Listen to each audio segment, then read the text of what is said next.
Gloire soit rendue à notre Seigneur Jésus-Christ qui nous donne toujours la force de le suivre et qui nous permet aussi chaque semaine de venir vous entretenir et de vous enseigner.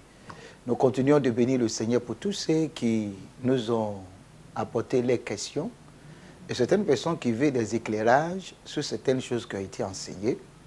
C'est vrai qu'il y a certaines parties pour vous qui étaient un peu difficiles à comprendre, comme nous parlons des événements de dernier temps, ce qui est appelé dans la théologie eschatologie. Et c'est pourquoi le thème de cette émission, que vous le savez, Apocalypse, nous parle non pas seulement des avertissements. Dieu ne prend pas de grand plaisir en nous avertissant, mais Dieu nous prépare. Parce que son amour est tellement profond pour nous que Dieu ne veut pas que quelqu'un finisse à l'enfer. Dieu veut que tout le monde soit sauvé. Et c'est pourquoi cette émission, c'est de vous préparer. C'est de vous dire, vous qui pratiquez déjà la vie de Christ, la vraie vie du royaume, de continuer de le faire. De vous encourager de faire davantage. Aussi de dire à une personne qui n'a pas encore réellement excellé dans cette vie du royaume, de comprendre que nous ne sommes pas là pour te condamner, mais nous sommes là pour t'encourager à fournir plus d'efforts, à ne pas surtout compter sur ta propre force et compter sur l'efficacité de l'œuvre du Saint-Esprit, qui nous aide à se déshabiller de ces vêtements de nos vieux hommes et de porter la robe d'un homme nouvel. C'est possible que notre vie, et surtout dans la soirée de notre vie, que nous mourons avec joie, avec cette certitude que nous n'allons pas finir notre vie dans le tourment éternel, mais nous finirons notre vie auprès de notre Seigneur Jésus-Christ, celui que nous aimons et que nous aimons tant et qui nous a dit, j'ai préparé une place pour vous et je veux venir vous chercher. Et là où je suis, vous serez éternellement. Alléluia. Regardons ce que Jésus-Christ nous disait dans le livre des Jean, chapitre 3, de verset 14 au verset 21. Je vais juste lire ce texte pour vous encourager et pour vous faire comprendre que nous sommes sûrs, nous avons cette garantie que nous n'allons pas vivre une vie pénible étant sur la terre et après notre séjour sur la terre. Jean chapitre 3, de verset 14 au verset 21, Jésus-Christ avait fait cette déclaration. Il dit, et comme Moïse éleva le serpent dans le désert, il faut de même que le Fils de l'homme soit élevé, afin que quiconque croit en lui ait la vie éternelle. Ait la vie éternelle. La vie éternelle était si importante à Jésus-Christ, il ne fait que de nous promettre. Il ne fait que de nous annoncer que votre Père veut vous donner la vie éternelle dans le projet de Dieu pour vous. La vie éternelle est à vous. Le projet de Dieu, ce n'est pas la vie de l'humiliation pour que nous mourions et que nous finissions à l'enfer. Non, Dieu ne veut pas, Dieu ne souhaite pas, Dieu ne désire pas que quelqu'un meure et qu'il vit sa vie, le reste de sa vie, dans le tourment, dans la guerre et dans l'enfer. Et c'est pourquoi il a répété encore au verset 16. Il dit, car Dieu a tant aimé le monde. Dieu a tant aimé le monde. Dieu t'aime tellement qu'il a donné son Fils unique afin que quiconque croit en lui ne périsse point, mais qu'il ait la vie éternelle. Dieu, en effet, n'a pas envoyé son Fils dans le monde pour qu'il juge le monde, mais pour que le monde soit sauvé par lui. Alléluia. Celui qui croit en lui n'est point jugé, mais celui qui ne croit pas est déjà jugé, parce qu'il n'a pas cru au nom du Fils unique de Dieu. Et ce jugement, c'est que la lumière étant venue dans le monde, les hommes ont préféré les ténèbres à la lumière. C'est la partie qui n'est pas bonne. Les hommes ont préféré les ténèbres à la lumière parce que les œuvres étaient mauvaises. Car quiconque fait le mal ait la lumière et ne vient point à la lumière de peur que ses œuvres ne soient dévoilées. Verset 21. Mais celui qui agit selon la vérité vient vient à la lumière, afin que ses œuvres soient manifestées parce qu'elles sont faites en Dieu. Alléluia. Dieu t'aime. Toi qui m'entends, soit tu n'as pas encore donné ta vie à Jésus-Christ, Dieu t'aime. Tu as déjà donné ta vie à Jésus-Christ, mais tu ne vis pas la vie comme ça se doit. Je te répète encore que Dieu t'aime. Et c'est pourquoi ce programme Apocalypse, cette émission, c'est juste te faire comprendre que tu peux encore revoir ta vie. Tu peux encore réajuster ta vie. Tu peux encore vivre mieux et assurer surtout ta vie après la mort. La vie éternelle est à toi et Dieu veut te le donner et tu l'auras au nom de notre Seigneur Jésus-Christ. C'est pourquoi aujourd'hui, nous allons voir notre troisième lettre. La troisième lettre que Jésus-Christ avait écrite. Et cette troisième lettre répond à notre troisième étape. Notre première étape était la repentance. Deuxième étape était la conversion. Et notre troisième étape est la transformation. La transformation. Apocalypse chapitre 2, troisième lettre. Apocalypse chapitre 2, du verset 12 au verset 17. Jésus-Christ s'est présenté ici comme l'épée. Il est écrit à l'ange de l'église de Pérgame, voici ce qu'il dit celui qui a l'épée aiguë à deux tranchantes. L'épée aiguë là-bas, dans le livre d'Hébreux chapitre 4, verset 12, est la parole de Dieu. Hébreux chapitre 4, verset 12, vous me permettez que je lis ce texte pour vous, pour mieux comprendre. Hébreux chapitre 4, verset 12. Regardez ce que Jésus-Christ dit. Il dit, car la parole de Dieu est vivante et efficace, plus tranchante qu'une épée quelconque à deux tranchants,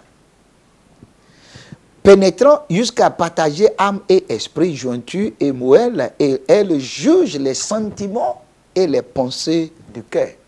Alors, Jésus-Christ se présente dans sa troisième lettre et dit, voici ce que dit celui qui a l'épée aiguë à deux tranchantes. La parole de Dieu est là juste pour nous transformer. Pour nous transformer.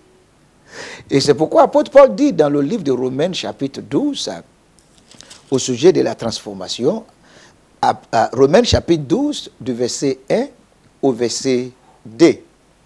Il dit ceci, je vous exhorte donc, frères, par les compassions de Dieu, à ouvrir vos corps comme un sacrifice vivant, saint, agréable à Dieu, ce qu'il sera de votre part un culte raisonnable. Ne vous conformez pas au siècle présent, mais soyez transformés par le renouvellement de l'intelligence. Par le renouvellement de l'intelligence, afin que vous discerniez quelle est la volonté de Dieu, ce qui est bon, agréable et parfait. Et la seule source de notre renouvellement de l'intelligence est la parole de Dieu. La parole de Dieu. C'est pourquoi Jésus-Christ s'est présenté comme cette parole, la transformation. C'est la parole de Dieu qui nous transforme. Dans le livre de Psaume 119, verset 130, c'était tellement clair et ça va nous aider. Notre transformation dépend de la parole de Dieu. Psaume 119, verset 130, il dit, la révélation de tes paroles est claire. Autrement dit, la révélation de ta parole me transforme. Maintenant, elle dit, elle donne de l'intelligence aux saints. Il dit, soyez transformés dans votre intelligence. Alléluia, la parole de Dieu. Après avoir donné de la repentance et se donner à la conversion que j'avais déjà élaborée dans nos numéros précédents, la prochaine chose est d'être transformé. Et pour être transformé, la seule chose qui nous transforme est notre soumission à la parole de Dieu, qui est une épée aiguë à deux tranchantes. Alléluia. Et c'est pourquoi Jésus-Christ avait déclaré, il dit, je sais où tu demeures. Je sais que là est le trône de Satan. Alléluia. Notre dernière phrase, la dernière fois, dans le livre d'Apocalypse, chapitre 2, dans la deuxième lettre, il dit, je connais ta tribulation et ta pauvreté, bien que tu sois riche, et les calomnies de la part de ceux qui se disent juifs et ne le sont pas, mais qui sont une synagogue de Satan. Ici, il nous dit, je sais Je sais où tu demeures. Je sais que ce n'est pas facile pour toi d'être transformé. Je sais que tu vives au milieu des hommes extrêmement corrompus. Je sais que ton environnement est corrompu. Je sais que là est le trône de Satan. L'autre fois, c'était la synagogue de Satan, mais là où tu demeures, c'est le trône de Satan. Mais une bonne chose, tu n'as pas renié mon nom, tu n'as pas renié ma foi, même au jour d'Antipas. Mon témoin fidèle qui a été mis à mort chez vous, là où Satan a sa demeure. La repentance n'est pas si facile, mais nous le faisons. La conversion aussi n'est pas si facile, mais beaucoup sont convertis. Beaucoup vivent la vie de Christ. Mais pour persévérer dans cette vie de Christ, il faut que tu sois transformé. Il faut que beaucoup de choses se détachent de toi. Il faut que tu deviennes une personne complètement différente. Mais pour que tu sois transformé, il faut comprendre que Satan va te combattre. Tu auras ta vie dans ta main. Ta transformation est au prix de ta vie. Parce que Satan ne veut pas que tu sois transformé. Même il y avait une personne qui avait essayé d'être transformée, mais il avait été mis à mort, l'Antipas. Il avait été mis à mort parce qu'il voulait à tout prix se transformer à la vraie vie de Christ. Mais ils l'ont mis à mort. Mais Dieu dit, sois fidèle. Amen. Maintenant, au verset 14, il dit, mais j'ai quelque chose contre toi. Ah, ça c'est encore fort. Alléluia. J'ai quelque chose contre toi. Chaque fois que vous vivez votre vie chrétienne, il y a toujours quelque chose que Dieu indexe dans votre vie. Le Saint-Esprit est tellement bon qu'il va toujours vous indexer, pas pour vous accuser, mais il va toujours dire, il y a une chose qui ne va pas. Il y a une chose encore en toi qui ne va pas. Ça peut être la jalousie, ça peut être l'envie, ça peut être aujourd'hui, tu t'es repenti, tu es converti, mais tu t'accroches toujours à ton ambition. Il y a toujours quelque chose que tu veux devenir. Mais cette chose te conduit vers la prédiction. C'est pourquoi il a dit, telle voie paraît droit aux yeux des hommes, mais son issue n'est que la mort. Il y a toujours ton ambition, il y a ce que tu veux devenir, tu t'accroches toujours à ton ambition, mais cette ambition, Dieu veut que tu le laisses tomber. Tu veux toujours devenir le maire, tu veux devenir le président d'une nation, tu veux toujours devenir quelqu'un. Mais tu oublies que Jésus-Christ aussi avait été tenté par cette même chose. Le diable avait dit à Jésus-Christ, tu veux devenir le roi. Voici tout le royaume de la terre, on m'a donné. Tu peux devenir le roi de toute la terre à condition que tu te prosternes devant moi. Mais Jésus-Christ dit, il est écrit. Je ne peux pas aller contre la parole de Dieu. Je ne peux pas renier ma foi. Il est écrit. Je peux ne pas devenir le roi de la terre, mais je préfère suivre ma conviction chrétienne, je préfère suivre ma conviction chrétienne que de me prosterner devant un Dieu. C'est en refusant de se prosterner que nous serons transformés. Shadrach, Meshach et Abednego, la même chose les avait été présentée. Soit vous vous prosternez devant Nebuchadnezzar et vous continuez de régner dans le royaume de Babylone, ou on vous jette dans la fournaise d'Adam. Oh, gloire soit rendue au Seigneur, à ces jeunes hébreux qui ont dit, nous préférons mourir que d'opter du service, de renier notre Dieu et de se soumettre à l'image de Nebuchadnezzar. Il y a un prix à payer pour être transformé. Et c'est pourquoi Christ a continué. Il dit, mais j'ai quelque chose contre toi. C'est que tu as là des gens attachés à la doctrine de Balaam. La doctrine de Balaam veut dire, je reconnais Dieu, mais je ne peux pas me débarrasser des sacrifices, des présents que les chefs des anciens de Madian m'ont envoyés. J'aime le monde, j'aime Jésus-Christ, mais j'aime aussi le monde. Balaam avait reconnu que la mission qu'il partait faire n'était pas une bonne mission, mais il ne pouvait pas aussi refuser les présents que les Madianites l'ont envoyé. Il ne pouvait pas aussi refuser l'honneur que Balak avait pour lui. Donc dans le christianisme, si nous voulons réellement marcher avec Jésus-Christ, si nous voulons réellement atteindre la transformation, il faut choisir entre Dieu et Mammon. Il faut choisir entre ta gloire et ton salut. Il faut choisir, toi qui m'entends, il faut à tout prix que tu choisis. Il dit, tu continues d'attacher à la doctrine de Balaam. Mais tu as même, il dit, qui enseignait à Balak à mettre une pierre d'achoppement devant les fils d'Israël pour qu'ils mangeassent des viandes sacrifiées aux idoles et qu'ils se livrassent à l'impudicité. La transformation exige ça. Exige ça que tu dis non au bénéfice du monde, tu dis non à la gloire du monde et que tu acceptes de porter ta croix. Tu acceptes de porter ta croix, la transformation. C'est une étape très compliquée, la transformation. Et Jésus-Christ va continuer en disant, de même, toi aussi, tu as des gens attachés parallèlement à la doctrine des Nicolaïtes. Ça, c'est encore plus compliqué. La doctrine des Nicolaïtes, ce sont des personnes ce sont des jeunes hommes qui ont des relations avec leurs propres parents. C'est-à-dire, un jeune homme qui a des rapports sexuels avec sa propre mère. Ou bien une jeune fille qui a des rapports sexuels avec son père. Ça, c'est la doctrine des Nicolaïtes. C'est-à-dire, tu tolères des personnes qui pratiquent l'abomination. Il n'a pas dit que tu fais ce que les Nicolaïtes font, mais tu ne réfutes pas les Nicolaïtes. Tu acceptes, tu tolères.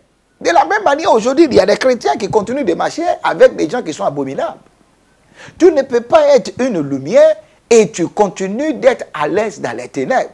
La lumière et les ténèbres ne peuvent pas cohabiter. Au fait, notre christianisme est mesuré par la compagnie que nous tenons. Quels sont ceux qui sont dans ta compagnie? Est-ce que tu peux dire je suis chrétien et puis tu es à l'aise avec les DJ? Tu es chrétien, tu es à l'aise aussi avec ceux même qui chantent pour Satan, te prennent comme leurs amis. Ceux qui sont au service de Satan aujourd'hui t'applaudissent. Tu es devenu une vedette parmi les gens qui sont déjà à l'enfer. Ta vie, ta lumière doit faire disparaître les ténèbres. C'est ce que tu es en train de dire. Tu ne peux pas dire que tu es chrétien et puis tous tes amis sont des fornicateurs, sont des prostituées, sont des drogués. Non, non, non. Ta vie doit refléter, doit convaincre, doit amener quelqu'un à dire que la vie que je mène n'est pas une vraie vie. Quelqu'un dira, moi je peux vivre ma vie et vivre les vies, mais je peux te choquer que Dieu peut finir par te juger à cause de ta compagnie. Parce qu'il est clair, il dit, les mauvais compagnons corrompent toujours de bons mœurs. Alléluia. C'est pourquoi il a dit au verset 16, il dit, réponds-toi donc, car sinon je viendrai à toi bientôt et je les combattrai avec l'épée de ma bouche. Réponds-toi. Amen. La repentance revient encore. Réponds-toi. La transformation, c'est pourquoi j'ai dit, la repentance, ce n'est pas une seule fois. Le jour où tu as donné ta vie à Jésus-Christ, je me réponds. Non, la repentance, c'est tous les jours de nos vies. Parce que le Saint-Esprit va continuer d'indexer quelque chose. Voici ce que Dieu contre toi. Voici ce que Dieu contre toi. Voici ce que Dieu contre toi. Pasteur, voici ce que Dieu contre toi. Évêque, voici ce que Dieu contre toi. Apôtre, voici ce que Dieu contre toi. Diacre, voici ce que Dieu contre toi. Dieu va toujours avoir quelque chose contre toi, pas parce qu'il t'accuse, mais il te dit, cette chose, tu dois travailler sur ça. Parce qu'avec cette chose, tu risques à rater ton salut. Tu risques à rater le ciel. Voici ce que j'ai contre toi. Et la seule chose que j'espère de toi est que tu te réponds. Alléluia. Il dit, réponds-toi. Maintenant, verset 17, il dit que celui qui a des oreilles entende. Dieu n'a jamais obligé quelqu'un. Il a dit simplement, si tu as des oreilles, entende ce que l'Esprit dit aux églises à celui qui vaincra. Je donnerai de la manne cachée. Alléluia. À celui qui vaincra. À celui qui sera transformé. À celui qui sera transformé. C'est pourquoi j'aime le Seigneur. Chaque fois, il nous montre ce que nous devons faire dans sa lettre. Et en même temps, il nous donne des promesses. Même si tu ne veux pas changer, considère des promesses. Je te donnerai la manne cachée. Et je lui donnerai un caillou blanc. Et sur ce caillou est écrit un nom nouveau. Alléluia. Dieu te donnera un nom nouveau. Ce que personne ne connaît. Si ce n'est celui qui le reçoit. La repentance, la conversion, la transformation, c'est notre troisième étape. Et la prochaine fois, nous irons dans notre quatrième étape, qui sera la conformité à l'image de Christ. Merci de m'avoir suivi. Et Apocalypse, nous irons là encore la prochaine fois. Que Dieu bénisse votre famille. Amen.